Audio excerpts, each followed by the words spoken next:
We all saw Philip Bleedy coming to the spring game for Oklahoma and said, that's the target.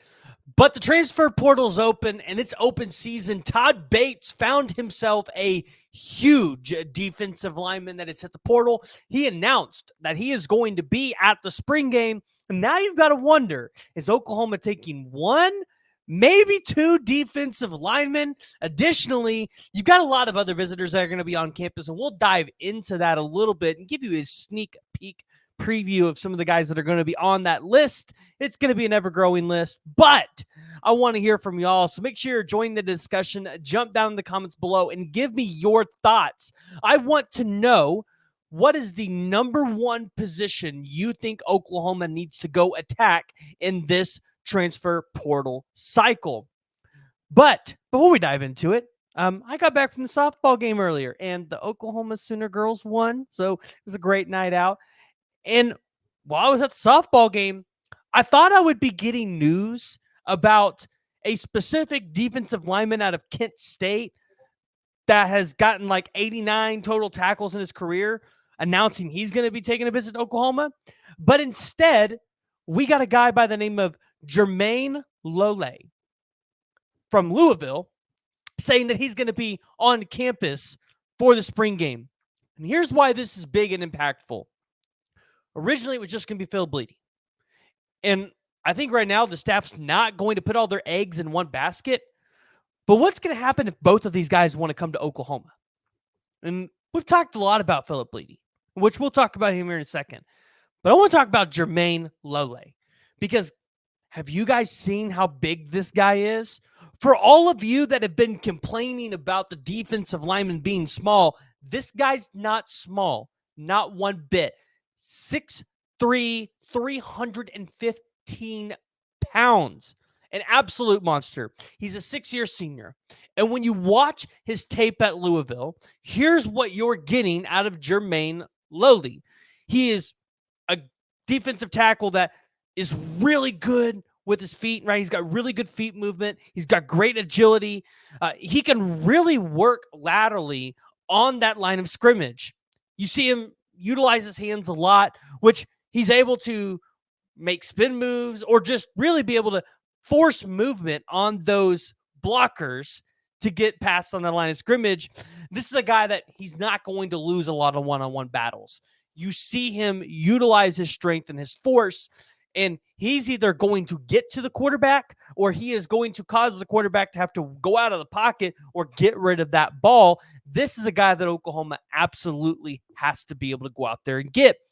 But I took a look at what Jermayne Lole has actually done in his career. And last year, he played a total of 408 snaps for Oklahoma.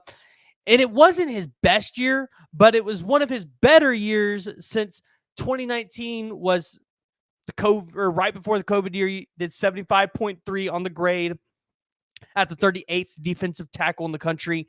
In 2020, it was his best year. He was an 85.9 as the number 20th defensive tackle in the country. This year, 69.1, 21st. Jermayne Lole is a guy that is highly graded, and if Oklahoma gets him here, he probably changes your defensive line from a good defensive line to probably damn near elite, especially if you get Phil Bleedy. And here's why I say that, because you got Dejon Terry here. You've got guys like Marcus Strong in that room, David Stone, Jaden Jackson. I know some of y'all are probably going to get on to me for a second for just saying Marcus Strong with David Stone and Jaden Jackson, but it's depth, right? They're guys that are there. You've got Devon Sears, a guy that this spring you've heard a lot of really good things about. But looking at what he has done in his career at Louisville, in 2019, he had 15 QB hurries. He had 4 sacks and 26 total tackles. You heard that right. In 2020, which was his best year, he had 4 sacks, 2 hits, 12 hurries, 18 solo tackles. Pretty good if I do say so myself. In 2020, or in 2021, I don't see any stats there. In 2022, Looked like he had 78 tackles. He had 40 hurries. He had 7 balls batted. He had 12. I'm sorry. I've been reading these guys' stats all wrong to you guys. From 2023 all the way back to 2018, 40 QB hurries, 12 hits, 12 sacks, 78 tackles, 7 balls batted, 32 assists. This is a guy that, honestly, he gets to Oklahoma.